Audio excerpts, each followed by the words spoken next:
So I want to attempt a reading of a poem from the volume of mine titled Wound, Flower, Heart, and Memory. And the first section of that volume is largely a response to various poems of Paul Celan, and then sort of sprinkled with poems about Paul Celan in one way or another that don't necessarily act as responses to his poems. And then later, this volume uh, came to be combined with another work that I wrote after finishing that first section. That at first, I intended to be a separate book, but because many of the themes um, were directed towards similar questions, I added it to Wound, Flower, Heart, and Memory. And this is from that second section, so addresses the work and life of Paul Celan, perhaps less than examples from that first section,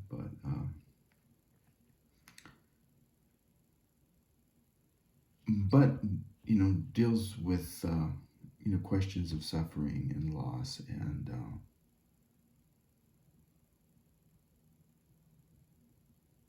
survival.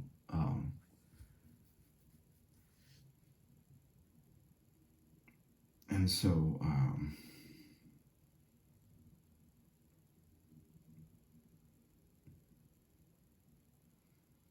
for me, at least, it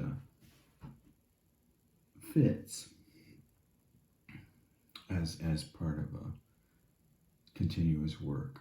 Um, and this piece was originally titled Cicatrix, that is, scar, and there's an ellipsis after that word in the title, not in the poem itself, but in the title.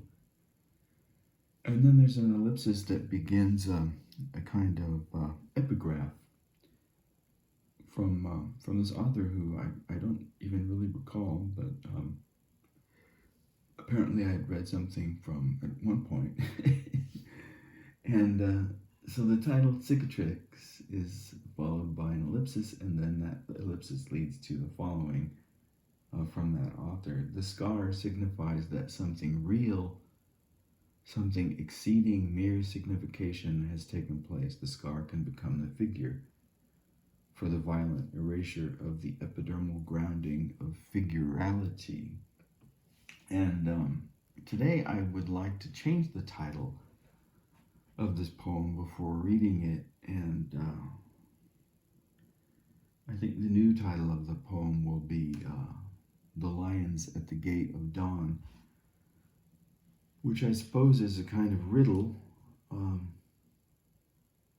and the solving of that riddle, why the poem's title has changed to The Lions at the Gate of Dawn. I'm hoping that one of my subscribers or other listeners will respond to in space-time travel communication coordinates and lead to a kind of conversation. Cicatrix, why is the wounding always already another word for the wound? Why through it do we seek the return to origin in hilum umbilicus, omphalos, nobalo? Why these mosses and ferns tangled against the broken stone? Why always another sign carved into the flesh of the revealing? Why always a finger pointing to the world beyond the world? Why from the beginning do the words crust and scab over into the signum and the idiomode?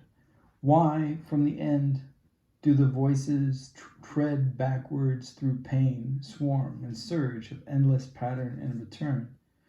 Why always this iridescent echo of conspiracy in the caw-caw of the crow, this hunger for darkness in the serendipitous storytelling of ravens?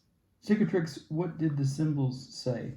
It is true, the symbols said nothing, spoke not the pageantry of doves embracing in flight each new umber dawn, spoke instead of the knots in wood, the loss of limbs, the imprisonment of the mad, and the abandonment of the child, spoke quietly of the darkness of God, and fiercely of the useless gimcrack, said Europa, Ariel, Miranda, Triton, Callisto, Rhea, Enceladus, and Ganymede, mumbled the storm words of the ocean roar under the rasp grate of the blistering sun, scratched through the ellipses of the silent skin, creaked within the fissures of memory, spoke dumbly of the dervish dance in gap measure and the Aiden sword spinning through yarn and whirl, ever and ever into and away from self.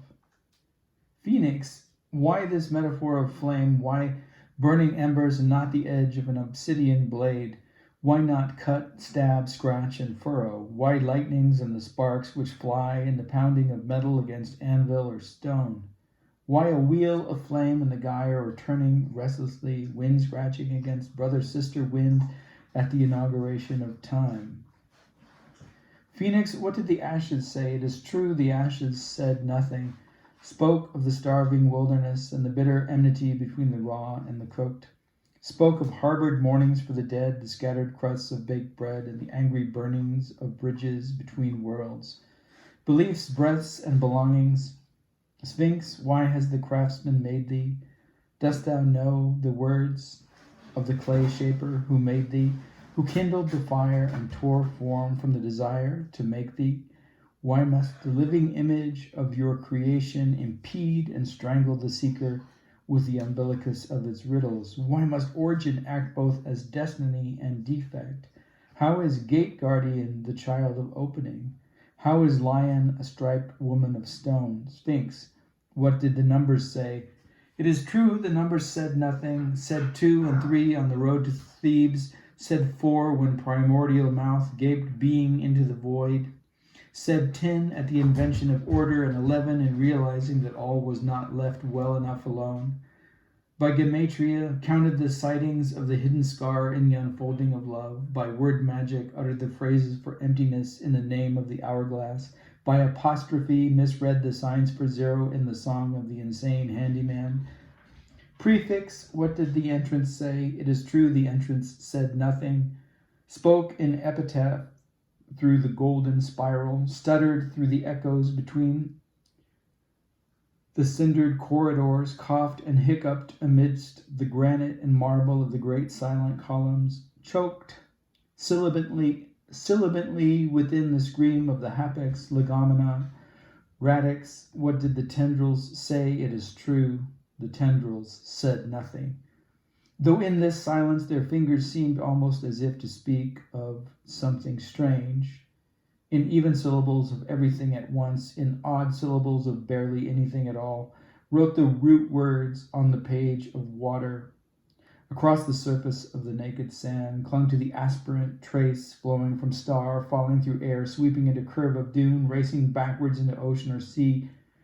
Matrix, what did the origin say? It is true, the origins sung so mutely shrouded. It is true what the oracle... Is it true what the oracle whispered? That there is nothing still and was never ever to remember, to learn, or to know. Falx, what did the wheat field say? It is true, the hewn stalk could not respond to the sickle. Spoke within the complacency of the falcon, in the gloved hand of the falconer. Spoke of death in the steel crescent of season's final harvest, of siege and striation and mane, of the curved beak of the hunting bird and the tool-using crow. Axe, what did the woodsman say? It is true the woodsman said nothing, spoke not of the cutting,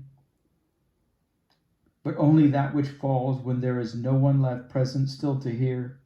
Cicatrix, what did the wound say? It is true that the wound said nothing. Said Vertex in transflux, story told of Castor and Pollux, riddled in hoax and paradox, spoke of the helix and the heterodox, said annex and equinox, said calyx, codex, crux, curtilax, larynx, index, carapax, and scree. Piper at the lion's gate of dawn. What did the door say? It is true, the door said nothing. Asked in emptiness, how is it that a fawn leads us to reason?